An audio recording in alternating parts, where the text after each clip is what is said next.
If this story interested you, don't forget to subscribe to our channel and tell us what city you're watching from. Continuing, the Manchester coach station was bathed in the orange light of the English sunset. Hurrying people crossed in all directions, dragging bags and dreams. Amidst the urban chaos, little Kian, just 3 years old, remained seated alone on a cold metal bench. His dark eyes, deep as wells, stared at the horizon, while his small hands tightly gripped a worn teddy bear, his only companion in that moment of abandonment that he still didn't understand. Kian's right foot was encased in an orthopedic brace, the result of a congenital malformation. The device, too heavy for his fragile legs, didn't stop him from anxiously swinging his feet as he repeated in a low voice, "Daddy will be right back. Daddy will be right back." A promise that echoed into the void. Hours earlier, Silas Stone had brought his son there in his battered old car, the car's interior a mess of overdue bills, bricklayers' tools, and a bottle of cheap whiskey forgotten on the floor.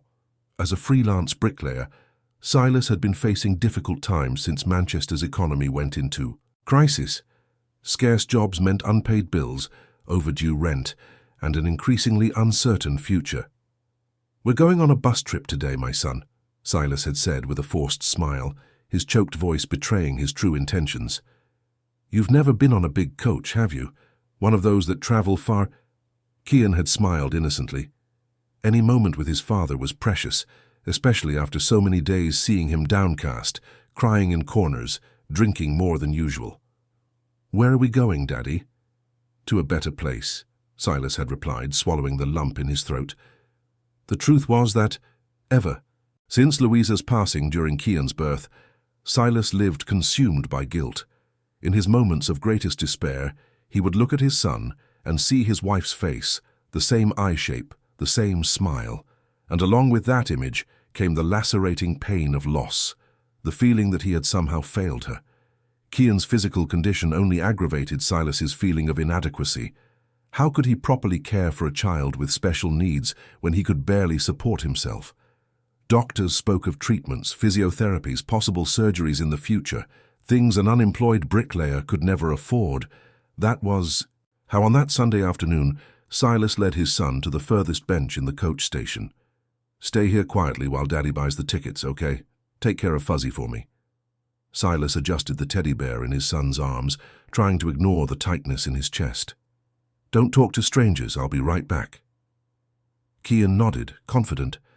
Daddy always kept his promises, or at least he used to before Louisa left. Silas walked slowly away, each step heavier than the last. He didn't look back once, fearing his resolve would crumble at the sight of his son's trusting eyes. In his tormented mind, he was doing the right thing. Kian deserved a complete family, people who could care for him properly, give him everything he needed, not a broken, unemployed father with no prospects. Time passed. An hour, 2.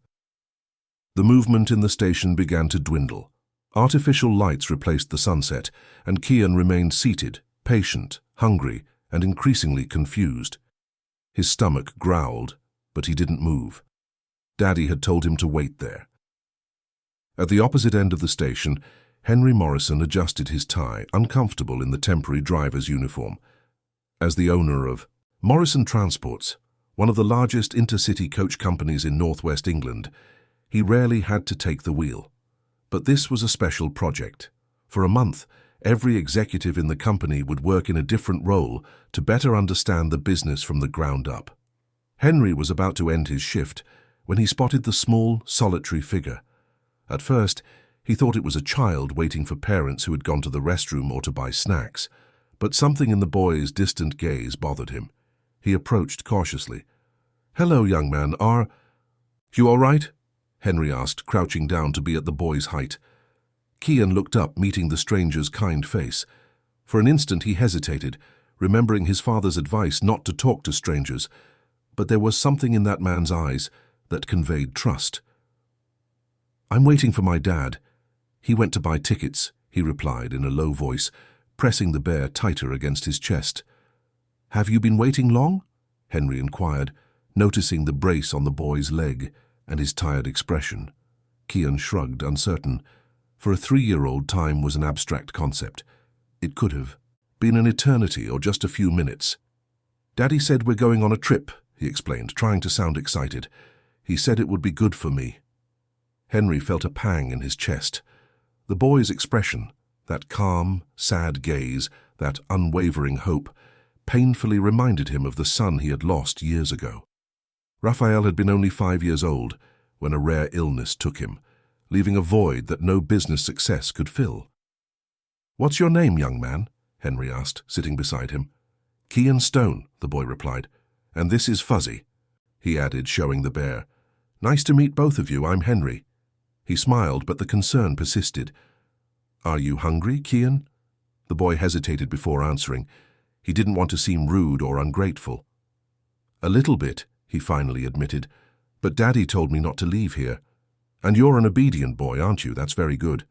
Henry took a packet of biscuits from his pocket that he had saved for a snack. "Your dad won't mind if you eat a little while you wait, will he?" Kian took the packet with trembling hands, sharing the first biscuit with the teddy bear before finally eating. The innocent gesture brought tears to Henry's eyes. "Kian, do you remember what time your dad left to buy the tickets?"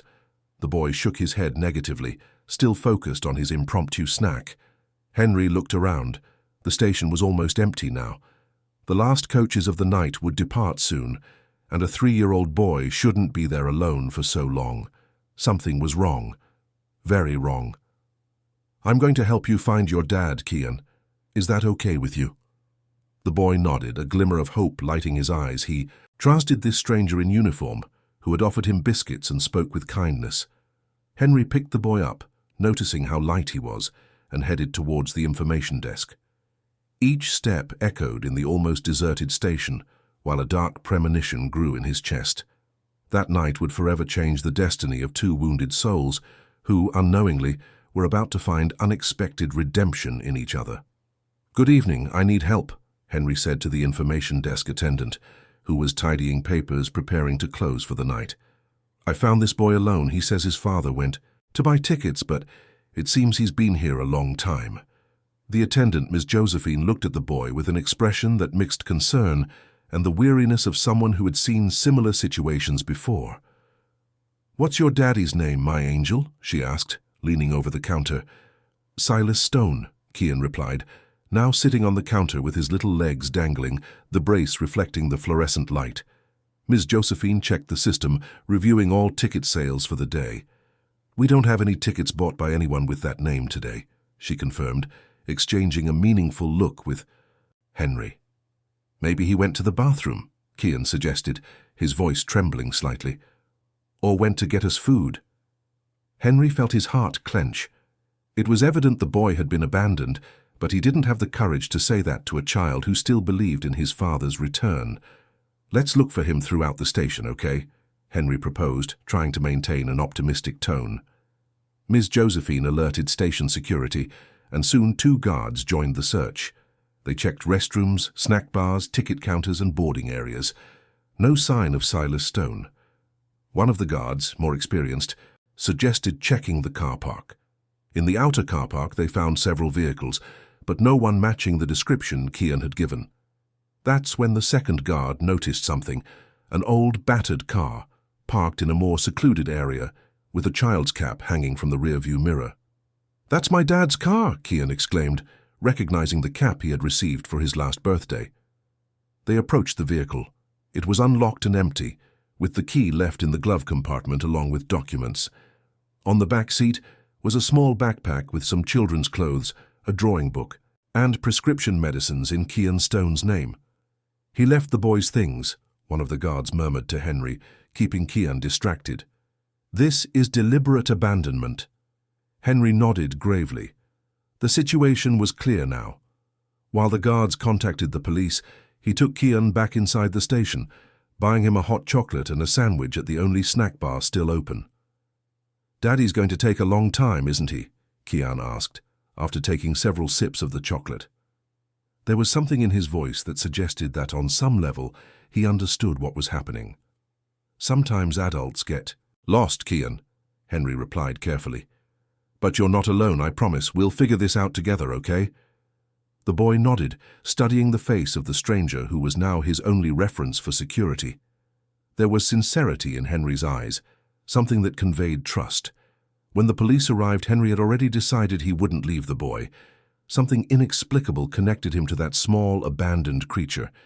Perhaps it was destiny, or perhaps it was just the wounds of his own loss seeking some kind of healing. "I'm Henry Morrison, owner of Morrison Transports," he explained to the police officers. "I found the boy alone at the station. From what we could gather, his father deliberately abandoned him, even leaving his belongings in the car." Officer Deborah, specialized in cases involving minors, crouched down to talk to Kian. Her gentle and professional approach quickly won the boy's trust, and he began to provide more information about his life. "Where do you live, Kian?" Deborah asked. "In the yellow house near the corner shop," he replied innocently. "There's a big dog in front that barks a lot." It wasn't very specific, but it was a start. Kian also revealed that he had lived only with his father since birth, that he attended a nursery called Auntie Marlene's, and that his father used to work building houses. "And your mum?" the officer asked carefully. Kian's face saddened. "Daddy said she turned into a star when I was born. He cries when he talks about her." The answer made Henry's heart skip a beat. The resemblance to his own story was disconcerting. His wife, Amanda, had lost her battle with a rare complication during Raphael's birth.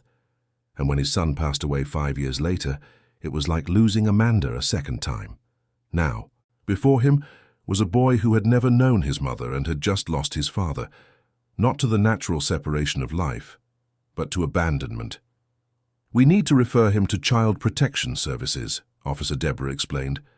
"They will take him to a temporary shelter while we investigate more about the family and try to locate the father or other relatives." "I'd like to accompany him," Henry said impulsively, "at least until we're sure he'll be all right." The officer looked at him with a mixture of surprise and respect. It wasn't common to see people willing to get involved in cases like this, especially someone with the social status of Henry Morrison, whose name was known throughout Manchester. "You have no obligation, Mr. Morrison," she reminded him. "The state will care for the boy." "I know I have no obligation," Henry replied, looking at Kian, who was now playing distractedly with the teddy bear. "But I want to help. I have resources and can ensure he receives proper medical assistance for his condition." After a few calls and background checks, Henry was allowed to accompany Kian to Child Protection Services. On the way, the boy fell asleep. In the back seat of the police car, exhausted by the traumatic day, Henry covered him with his own jacket, observing the child's restless sleep. At Child Protection Services, the social worker Irene explained the procedure. Kian would be taken to the New Beginning shelter in the morning, where he would receive basic care while authorities tried to find relatives. If no relatives were located or deemed suitable, the boy would enter the adoption registry. "Is it possible to visit the shelter?" Henry asked. "Yes, but visits are limited," Irene explained. "Are you a relative of the child?" "No, I just care about what happens to him." The social worker looked at him with an expression that mixed skepticism and hope. "You can visit him, but please don't build up expectations in the child. It's already difficult enough for them to cope with abandonment." Henry agreed, although deep down he already felt that his involvement with Kian would not end there. The night wore on, and he remained at Child Protection Services, watching over the boy sleeping on an improvised sofa while bureaucratic procedures were carried out. "You can go home now," Irene suggested, around 2 in the morning. "We'll have new information tomorrow." "I prefer to stay," Henry replied, his determination surprising even himself. "I promised him he wouldn't be alone." When day finally broke, social worker Bernice arrived to take Kian to the shelter. The boy, still sleepy, instinctively clung to Henry's hand. "Are you coming too?" he asked, his eyes full of hope. Henry looked at Bernice, who nodded discreetly, allowing him to accompany them to the shelter. On the way, Kian stared out the car window as if searching for something or someone. "Is Daddy really lost?" he suddenly asked, his small voice breaking the silence. Henry felt a lump in his throat. "Yes, Kian, he's lost right now, but you're not, and that's the most important thing." The boy absorbed those words for a few moments, processing them in the way a 3-year-old can understand abandonment.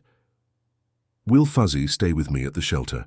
was his next concern, clutching the bear to his chest. "Of course he will," Bernice assured him with a gentle smile. "Fuzzy is part of the family." Kian seemed to accept this explanation, returning to look out the window.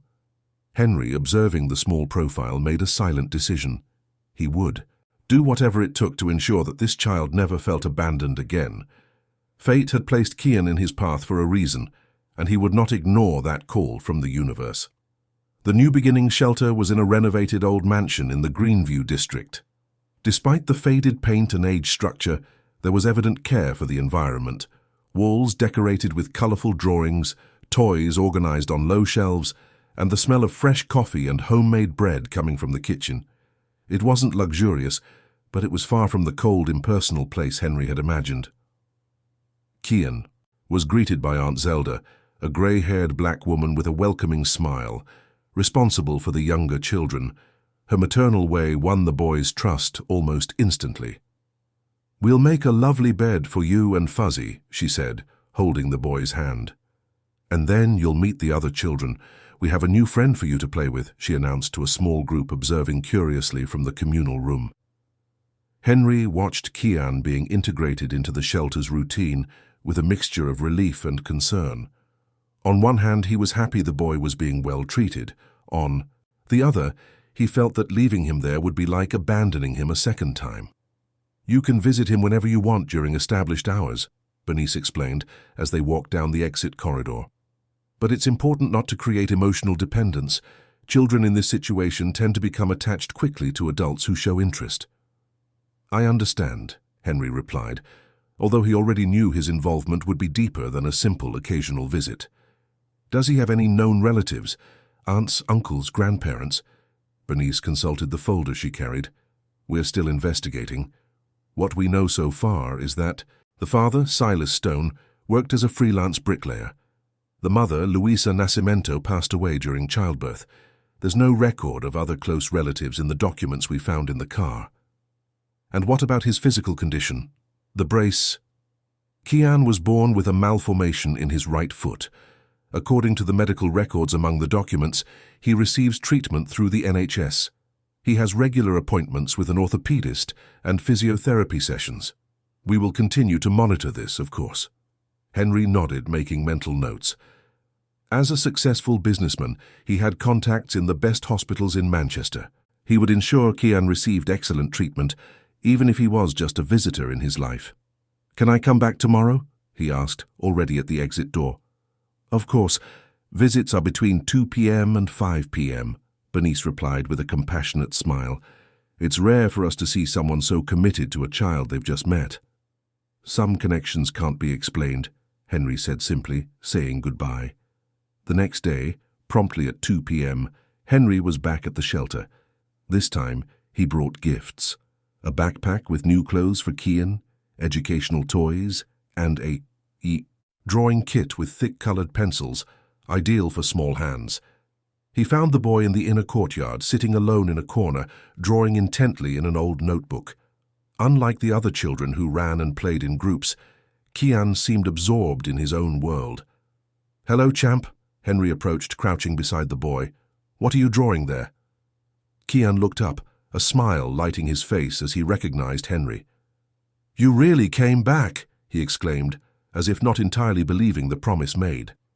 "Of course I came back. A promise is a promise," Henry replied, feeling strangely moved by the boy's reaction. "Can I see your drawing?" Kian turned the notebook, proudly displaying his work. At first glance, they seemed like just circles and lines made with colored pencils, typical scribbles of a 3-year-old. But looking more closely, Henry noticed something unusual. There was a pattern in the circles, a sequence that repeated with surprising precision. "They're numbers," Kian explained, pointing to the circles. "This is 1, this is 2, this is 3. He continued pointing to each circle, counting to 12 without hesitation. "Do you like numbers?" Henry asked, impressed by the clarity of the explanation. "Numbers are cool," the boy replied simply. "They have music." "Music?" Henry frowned, intrigued. "Yeah. When I count, I hear music in my head. Kian closed his eyes for a moment as if listening to something. 1, 2, 3, 4. There's a song. It's pretty. Henry watched the boy, fascinated. Something extraordinary was happening there. Something that went beyond the normal development of a child of that age. How high can you count, Kian? The boy shrugged. Very high. 100. 1,000. I don't know. At that moment, Aunt Zelda approached, observing the interaction with interest. He's special with numbers, she commented. Since he arrived, he's shown abilities that surprise everyone. Yesterday, during snack time, he organized the biscuits into groups of 5 without anyone teaching him, and he can tell how many fingers we show without having to count them one by one. That's unusual for his age, isn't it? Henry asked, though he already suspected the answer. Very unusual, Zelda confirmed. I've worked with hundreds of children in my 30 years here, and I've never seen anything like it, especially considering the limited stimulation he probably had until now. Henry spent the next 3 hours with Kian, watching him draw, play, and interact with numbers. With each passing moment, it became more evident that the boy possessed a unique relationship with mathematics, a kind of natural intuition that defied comprehension. Over the next week, Henry didn't miss a single day of visiting. He always arrived with new educational toys, books, or games that stimulated Kian's numerical abilities. The connection between the two grew daily, and the shelter caregivers already referred to Henry as the boy's godfather. It was on Friday, during a particularly productive drawing session, that Kian surprised Henry once again. "Look, I drew you," the boy said, showing a figure that vaguely resembled a man. Beside the figure there was a sequence of colored circles. "Are those numbers again?" Henry asked, already familiar with Kian's particular code. "It's your phone number," the boy replied naturally. "You spoke with Bernice yesterday." Henry froze. Indeed, the day before he had dictated his phone number to Bernice, with Kian in the same room. But the boy had been distracted, playing with blocks, seemingly not paying attention to the conversation. And even if he had heard, how could he memorize an 8-digit sequence after hearing it only once? "For you remember my phone number?" Kian nodded as if it were the most natural thing in the world. 899743216, he recited perfectly. Henry exchanged meaningful glances with Bernice, who was observing the interaction. This was more than a simple facility with numbers. It was an extraordinary talent that needed to be investigated and properly nurtured. At the end of that afternoon, before saying goodbye, Henry made a decision that would change the course of their lives. "Bernice, I want to discuss something important," he said, as Kian was led away by Zelda. "For dinner. I want to start the process to become Kian's temporary guardian, while the investigations into his family continue." The social worker studied him for a few moments before replying, "That's a big commitment, Mr. Henry. It's not like adopting a puppy. We're talking about a vulnerable child with special needs who has just suffered significant trauma." "I am fully aware of that," Henry replied firmly. "And I am in a position to offer everything he needs: emotional stability, quality medical treatment, specialized education to develop his talent with numbers. Furthermore," he paused, searching for the right words. "Furthermore, I understand what it's like to lose someone you love. I lost my son 5 years ago. Perhaps that's why I connected so quickly with Kian. I'm not trying to replace Raphael, but I believe I can help this boy." The sincerity in his voice was undeniable. Bernice, who had worked with countless adoption and temporary guardianship cases, recognized when someone had genuine motivations. "I'll initiate the procedures on Monday," she decided, "but I need to warn you that the judge may request the continued search for the biological father, even with temporary guardianship granted." "I understand and respect that," Henry affirmed. "But if the father deliberately abandoned Kian, even leaving his documents and medications, isn't it clear that he relinquished parental responsibility?" "Legally, it's more complicated," Bernice explained. "Abandonment needs to be proven and formalized. The court usually prioritizes the biological family whenever possible. However, considering the circumstances and your evident commitment to the boy's well-being, I believe we have a good chance of at least obtaining temporary guardianship." As he said goodbye to Kian that day, Henry felt a different emotion. He was no longer just a visitor in the boy's life, but someone who was about to take on a much more significant role.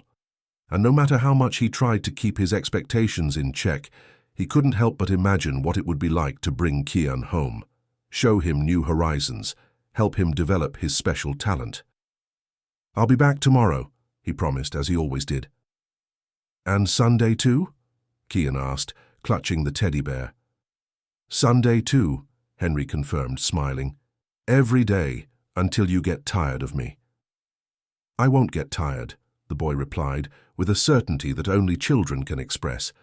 "The numbers tell me you'll stay." Those simple words, spoken with such conviction, seemed to seal an invisible pact between them. In some mysterious way, through his singing numbers, Kian seemed to understand what was happening and what was yet to come. As the procedures for Kian's temporary guardianship progressed, Henry decided he needed answers, not just to satisfy legal requirements, but also to understand the full story of the boy who, in so little time, had transformed his life. For this, he hired Mark Albright, a private investigator he trusted, who had already done work for his company. "I want everything about Silas Stone," Henry instructed, in his office at Morrison Transport's headquarters. "Where he grew up, where he worked, where he might be now, and especially I want to understand why he abandoned his son." Mark, a middle-aged former police officer with a special talent for finding people who didn't want to be found, accepted the case with his usual professionalism. "I have some initial leads," he explained. "The police found rent receipts in the abandoned car with an address in Salford. Additionally, there were receipts for construction material purchases at a store in central Manchester. I'll start there." "Be discreet," Henry recommended.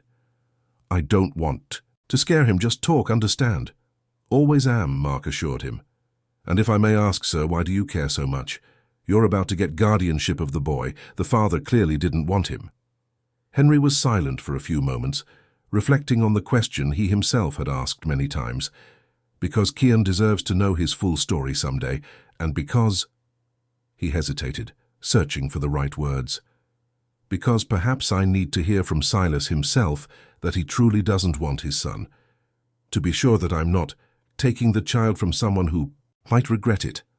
Mark nodded, understanding. 3 days later, he returned with preliminary information.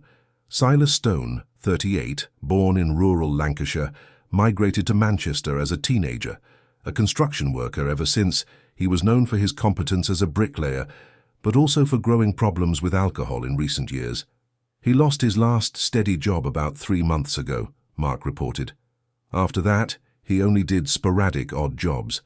His last known address is a boarding house in Salford, but according to the owner, he hasn't been there for 2 weeks, since the day of the abandonment." "And what about Kian's mother, Louisa Nascimento?" "Confirmed that she passed away during childbirth due to hemorrhagic complications. She was an only child, her parents already deceased. From what I could gather, Silas and she were not formally married, but lived together for 2 years before the pregnancy. All reports indicate they were a happy couple and that the pregnancy was planned and desired." This information intrigued Henry. How could a man who had planned and desired a child simply abandon him 3 years later? "Keep looking," he asked. "We need to find him." The search continued for another 2 weeks, during which Henry intensified his visits to Kian at the shelter. The boy's mathematical talent proved more impressive each day. He not only memorized complex numerical sequences with astonishing ease, but also demonstrated an intuitive understanding of patterns and sequences that defied his age. On a particularly productive afternoon, Henry brought a tablet with special educational apps for children. Kian, who had never used such a device before, quickly understood how it worked and progressed through the initial levels of math games with surprising ease. "He has a genuine gift," commented the shelter's psychologist, Dr. Paula, who was observing the interaction. "But more than that, he has a natural passion for numbers. It's not something he does to please or impress. It's something that truly fascinates him." "Do you think he could be a savant?" Henry asked, having researched the subject extensively in recent weeks. "It's possible," the psychologist replied cautiously, "but it would be premature to label him. What I can say for sure is that he has an extraordinary ability that should be properly nurtured, and he also needs a lot of affection and stability, especially now. It was the next morning that Mark finally brought the news Henry had been waiting for. Silas Stone had been located. He's in a municipal homeless shelter in the city center, the investigator informed him. He's lost almost everything, including his documents. He's in quite a precarious condition. I want to see him, Henry decided immediately. Are you sure? He's very debilitated, drinking constantly since the abandonment, from what I could gather. Precisely. I need to understand what happened to this man. That same afternoon, Henry drove to the shelter indicated by Mark. The contrast with his usual life could not have been starker. From his air-conditioned office on the 20th floor of a corporate building to the raw reality of the city center streets, where dozens of vulnerable people sought temporary shelter. In the shelter's internal courtyard, sitting on a concrete bench under a scraggly tree, was Silas Stone. Even without ever having seen him before, Henry recognized him immediately. There was something in the man's eyes, the same shape, the same thoughtful expression that Kian had when focused on his numbers. "Mr. Stone?" Henry approached cautiously. The man looked up, suspicious. He was thinner than in the photos Mark had managed to get, unshaven, his clothes worn. But what was most striking was his expression, a mixture of absolute defeat and a pain so profound it seemed physical. "Who are you?" he asked in a hoarse voice. "My name is Henry Morrison. I found your son, Kian, at the Manchester coach station." The name of his son provoked a visible reaction in Silas, a shudder as if he had received a blow. For a moment Henry thought he would deny it, invent some story, but instead the man just lowered his head. "Is he all right?" he asked in a low voice, still not looking at Henry. "Yes, he is. He's in a good shelter, safe, well-fed, receiving the medical care he needs for his leg." Silas nodded slowly, seeming simultaneously relieved and devastated. "May I sit down?" Henry asked, indicating the space next to him on the bench. Another silent nod. For a few minutes the two men remained side by side without speaking, observing the movement in the shelter. When Silas finally broke the silence, his voice sounded tired, as if each word required immense effort. "I'm not a monster," he murmured. "I know what people must be thinking. What kind of father abandons a child like that? A monster, that's all he can be." "I'm not here to judge you," Henry replied sincerely. "I'm here to understand." Silas laughed without humor. "Understand? Even I don't really understand. How can I explain?" He ran a hand over his face, a gesture of pure exhaustion. "When Louisa got pregnant, it was the happiest day of my life. Can you imagine? A child of mine. A real family, finally. We bought the crib before we even knew if it was a boy or a girl. I painted the room blue when we found out." His voice faltered. Henry waited, patient. "Then on the day he was born, Louisa—" Silas swallowed hard. "The doctors said it was a rare complication, that it couldn't be predicted, that they did everything they could. But I was there. I saw the fear in her eyes. I saw when she passed." The words echoed painfully in Henry's own experience. He too had been by his wife's side when she passed, leaving him with a baby and an impossible void to fill. "At first I managed," Silas continued. "For her, you know, I thought Louisa would want me to take care of our son. And I tried. I swear I tried. I worked double shifts, paid a babysitter while I was at work, gave him his medicine on time, took him to appointments." He paused, taking a deep breath. "But then came the crisis. Jobs dwindled. Money ran out. And every time I looked at Kian, I saw Louisa. The same eyes, the same way of smiling. It was like losing her every day again. The drinking. It helped not to feel so much. But then came the guilt, because I knew I wasn't being the father he deserved." Henry listened, in silence, recognizing in every word of Silas the same despair he himself had felt after losing his son.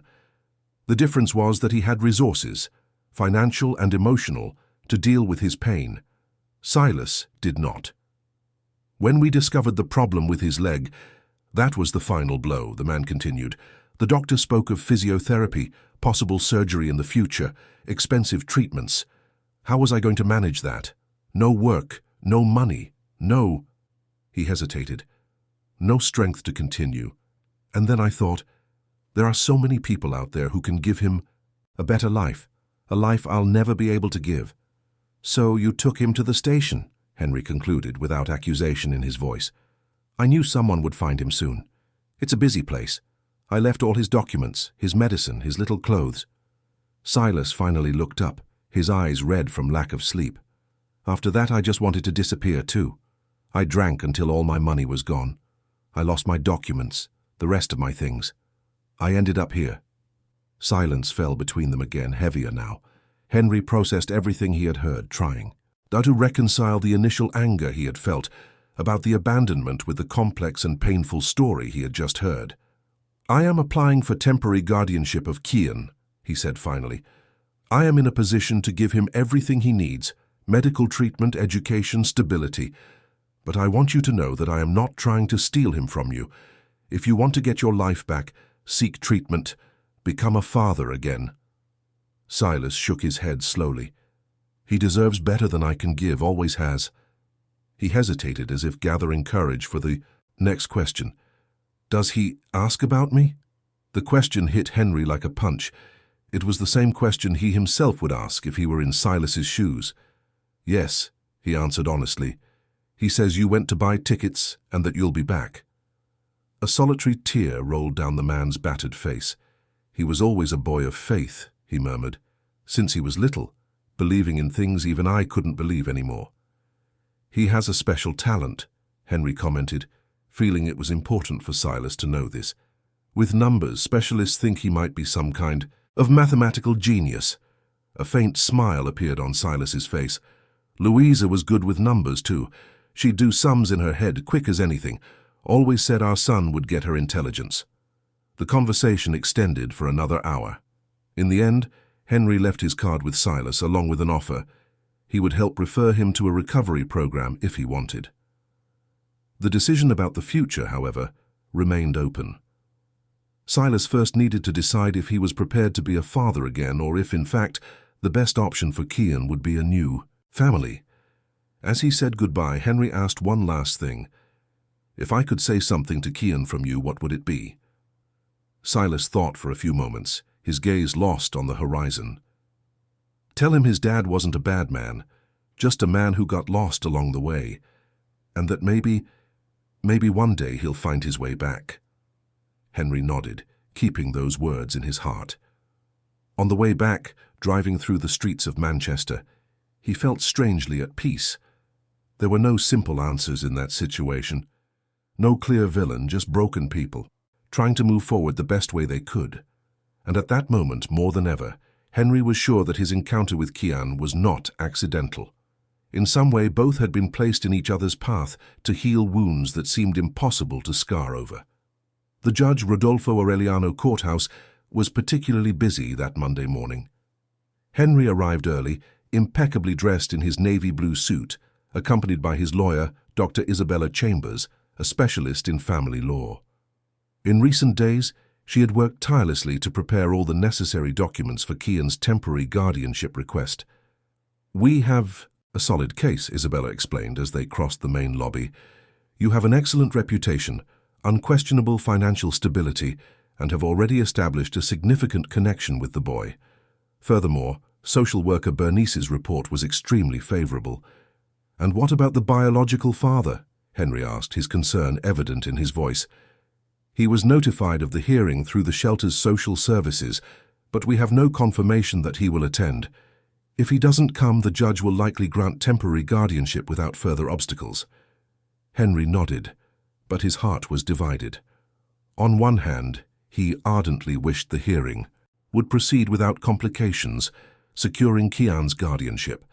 On the other hand, after his conversation with Silas, he couldn't stop thinking about the man's dilemma and how he would feel in his place.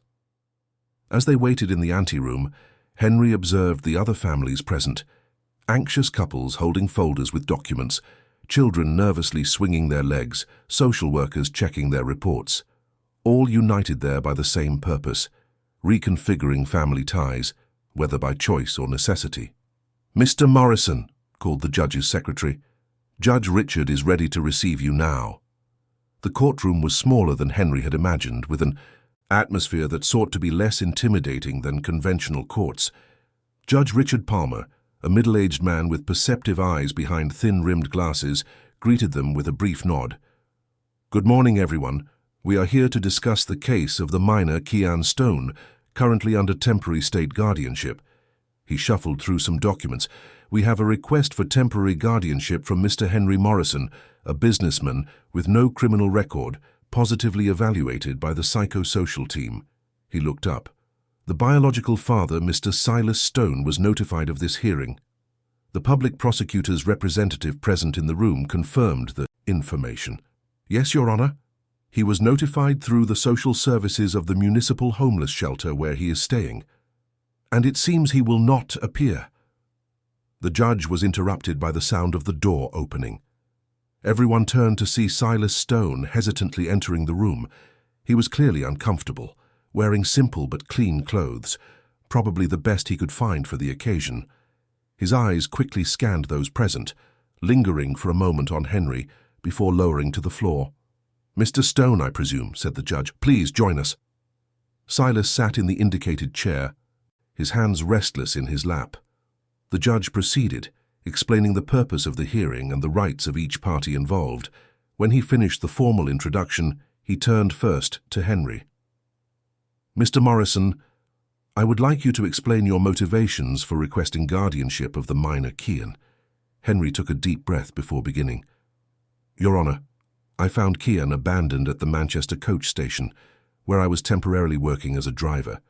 From that first contact, we established a special connection.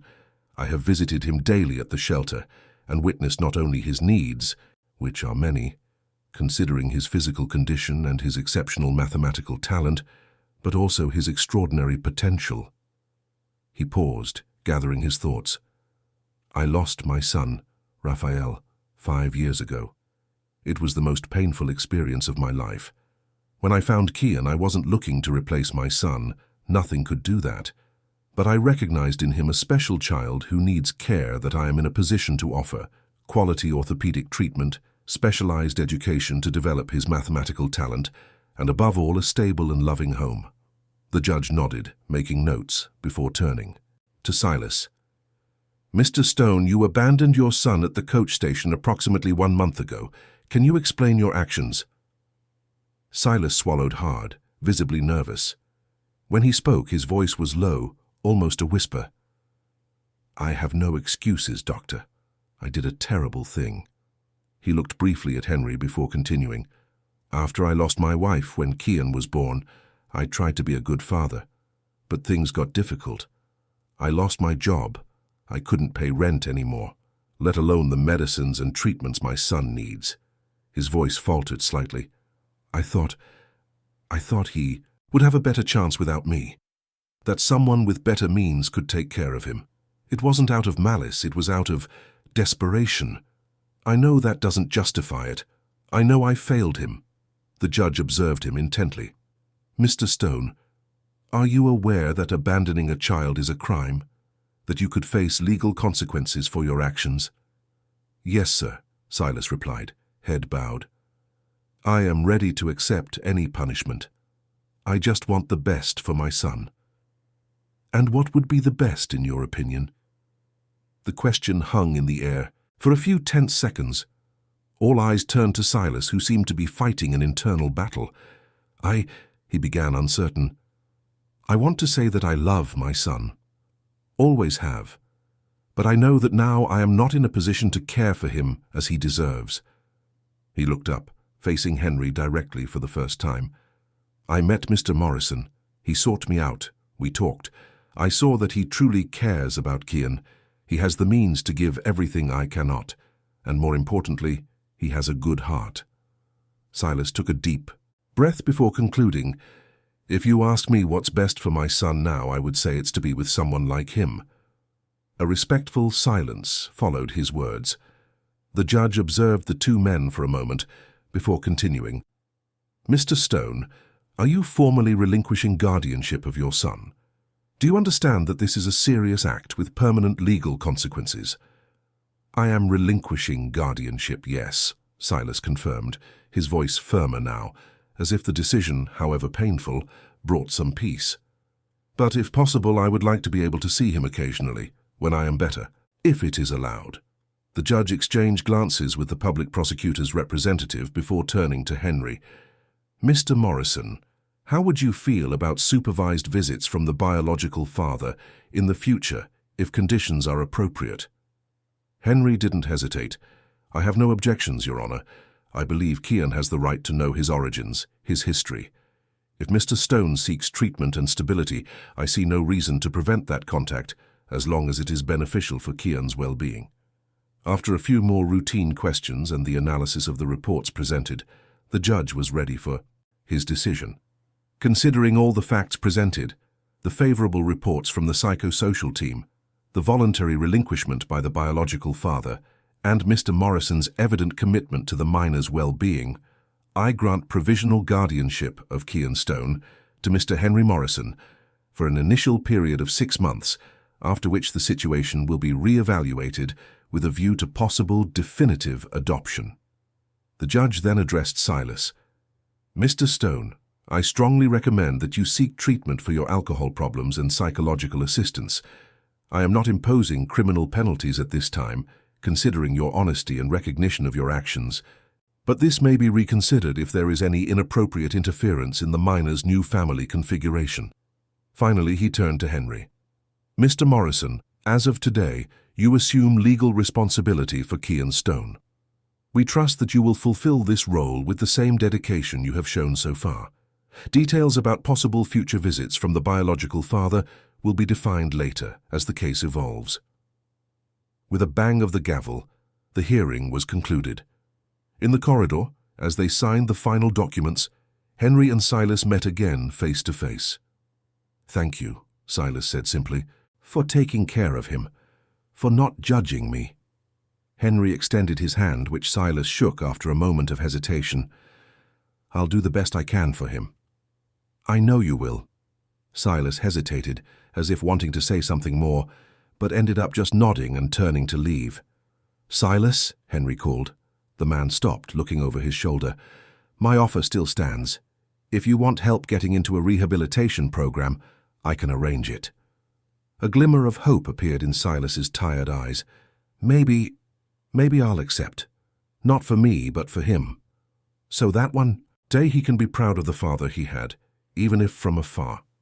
That afternoon, when Henry arrived at the shelter to pick up Kian, he found the boy sitting on his bed, meticulously organizing his few belongings.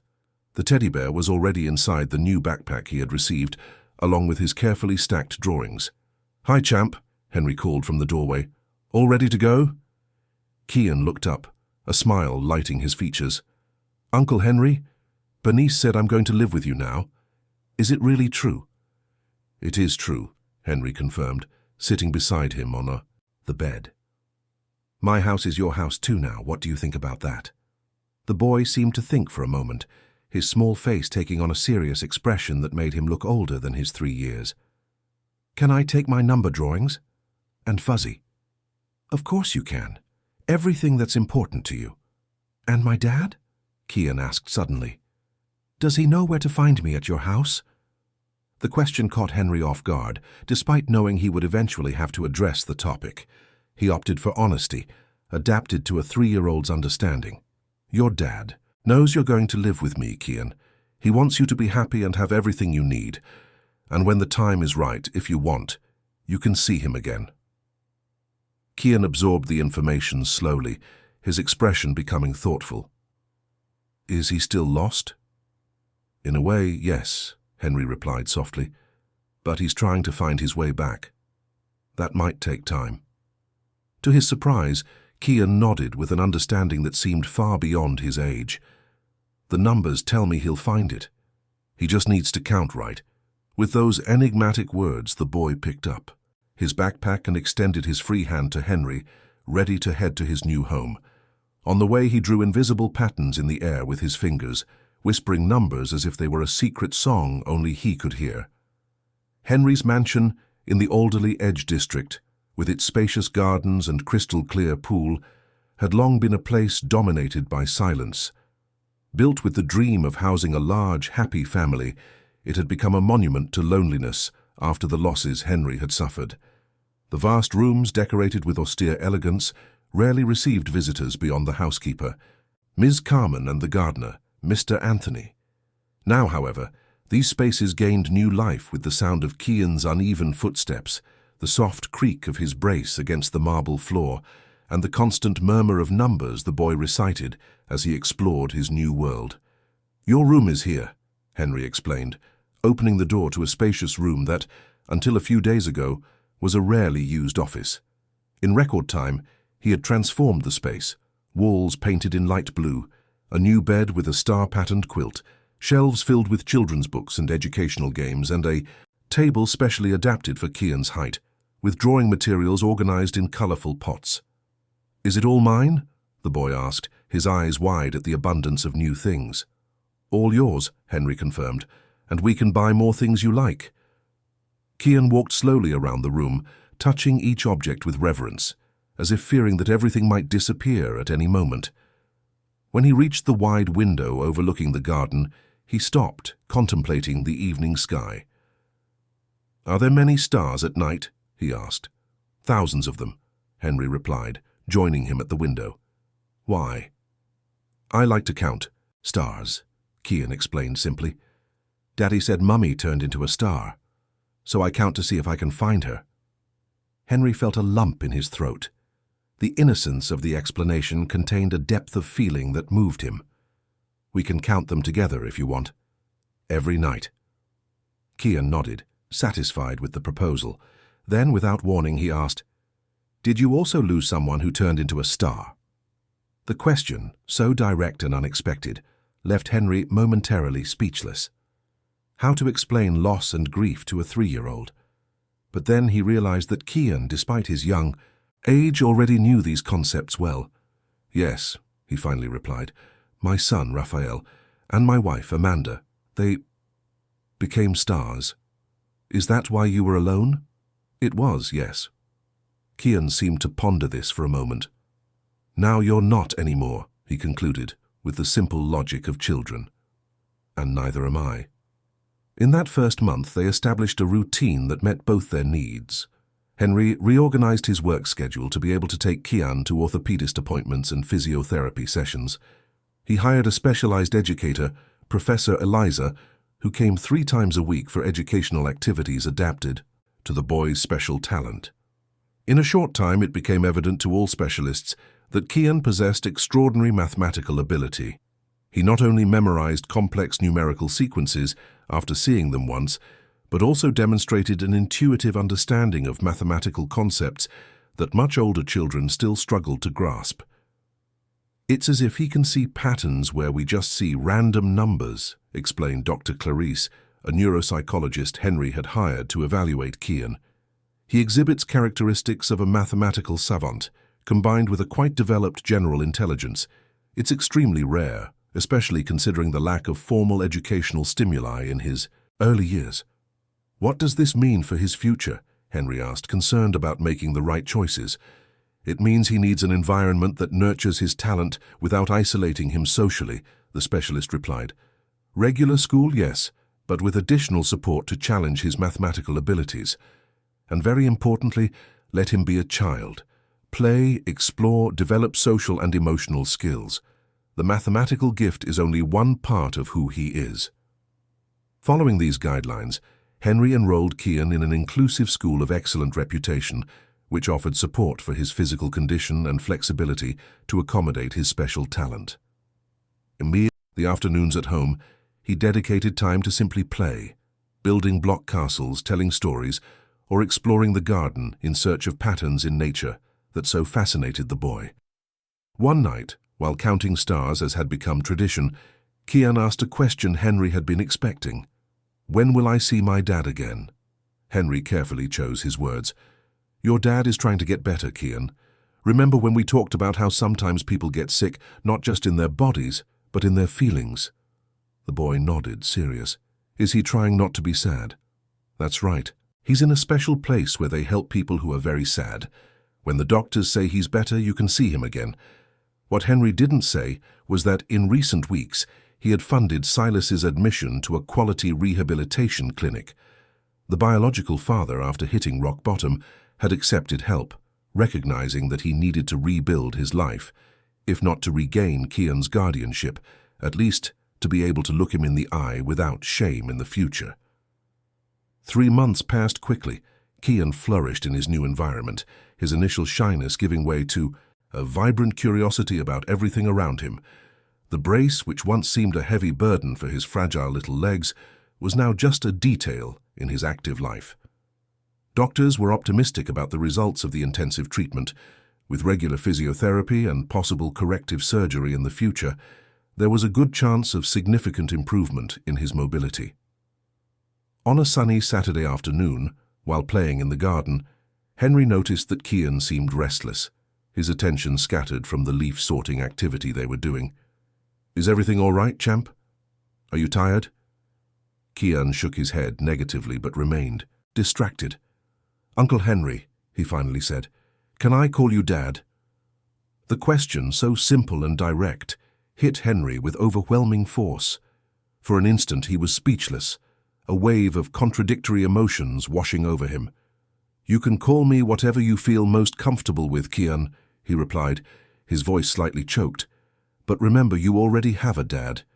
"I know," the boy said, thoughtfully, "but I think I can have two. One who made me be born, and one who takes care of me now. The numbers say it's possible." Henry smiled, moved by the boy's peculiar logic. "If the numbers say so, who am I to disagree?" That night, as he tucked him into bed, Kian called him Dad for the first time, with a naturalness that made Henry's heart overflow with emotion. It was a title he thought he would never hear directed at him again, a title that carried immense responsibilities and even greater joys. It was also that night that, after Kian fell asleep, Henry found a small box that had been left by social services among the boy's belongings. Inside, besides some documents, there was a crumpled envelope addressed simply to "Whoever finds my son." With slightly trembling hands, Henry opened the envelope. Inside, a paper with Silas's uneven handwriting. "If anyone finds him, tell him I wasn't the man he deserved. But maybe the man who can love him the right way will find him." Henry read and reread the message several times, feeling a mixture of emotions difficult to define. It was a letter of surrender, but also of hope, the hope of a father who, even in the act of abandonment, wished the best for his son. And perhaps in a way Silas could never have foreseen, his wish had come true. 2 weeks later, Henry received a call from the rehabilitation clinic. Silas had completed the first phase of treatment and was showing significant progress. The doctors considered a first supervised contact with Kian appropriate, if Henry agreed. "Is he prepared for this?" Henry asked, concerned about the emotional impact on the boy. "We believe so," replied the responsible doctor. "Mr. Stone has worked intensively in therapy, has been sober for almost 4 months, and has constantly expressed a desire to apologize to his son and thank you personally."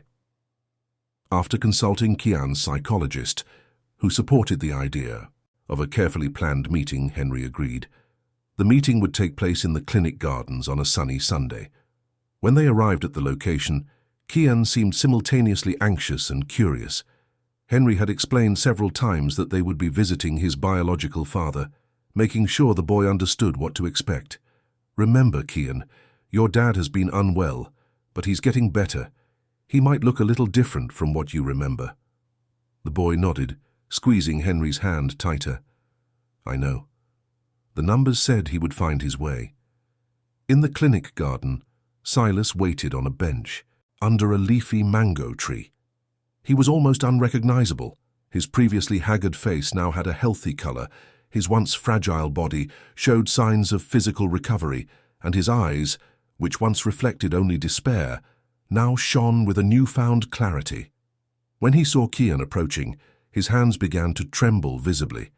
For an instant it seemed he would stand up, but he restrained himself, respectfully waiting for his son to decide the distance he felt comfortable with. "Hi, son," he said softly when Kian stopped a few steps away, still holding Henry's hand firmly. Kian observed his biological father intensely, as if solving a complex equation in his mind. "You're not lost anymore," he finally stated. Silas swallowed hard, moved by his son's perception. "No, I'm not lost anymore. I found help to heal." "I knew," Kian said with the unwavering certainty of children. "The numbers told me." The conversation that followed was hesitant at first, with Silas clearly nervous and Kian observing him cautiously. But little by little, something of the old bond began to emerge, especially when Silas asked about the number drawings Kian still made. "You always liked numbers," Silas remembered, smiling shyly. "Since you were a baby, you were fascinated when I counted your little fingers." "Mr. Henry takes me to school now," Kian said animatedly. "There are special math classes, and the teacher said she's never seen anyone my age do such difficult sums." The pride on Silas's face was genuine. "Your mum would be so happy to see that. She was always good with numbers, too." When mentioning Louisa, Silas briefly looked at Henry as if asking permission to share those memories. Henry nodded encouragingly. He understood now that Kian needed to know his origins, his full story, the good and the painful, to grow fully. When the visit came to an end, Silas crouched down to Kian's height. "Thank you for coming to see me, son. It means a lot to me." "Are we coming back?" the boy asked, looking from Silas to Henry. "If you want to, and if Henry allows, yes, you can come back," Silas replied, careful not to pressure. On the way back home, Kian remained thoughtful in the back seat of the car. Finally, when they were near home, he broke the silence. "Dad?" "Yes, Kian?" Henry replied, still getting used to the title. "I think now I have two dads. One who is learning not to be lost and one who found me when I was. That's cool, isn't it?" Henry smiled, briefly looking in the rearview mirror and meeting Kian's intelligent eyes. "It's very cool, yes. Some families are like that, formed not only by blood but by heart." "Like an equation," the boy concluded, satisfied with his mathematical analogy. "Two different parts that come together and make sense." That night, as they counted stars from the bedroom window, Henry realized that both he and Kian had finally found what they were looking for. For the boy, it was the security of a home where his talent could flourish and where he was loved unconditionally. For Henry, it was the chance to love again, to fill the void left by losses that would never completely heal, but that now hurt less. 6 months later, in a simple ceremony at the courthouse, the adoption was formalized. Surprisingly to everyone, it was Silas himself who made a point of being present, now living in a halfway house, working as a maintenance assistant and remaining sober. He signed the documents with steady hands and moist eyes, knowing he was doing the best for his son. "Thank you for not erasing my existence from his life," he said to Henry after the hearing. "I would never do that," Henry replied sincerely. "You will always be part of his story, of our story."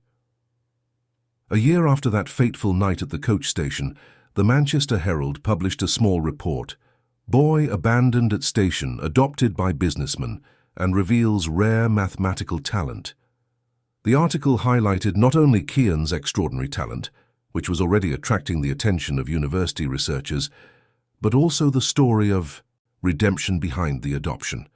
What the newspaper didn't mention, however, were the nights when Kian still woke up startled, asking if his father, now meaning Henry, was still there. Or the moments when, looking at the stars, he would ask which one was his mother. And most importantly, it didn't mention how Henry in each of those moments would hug his son tightly and answer, "I'm here. I always will be."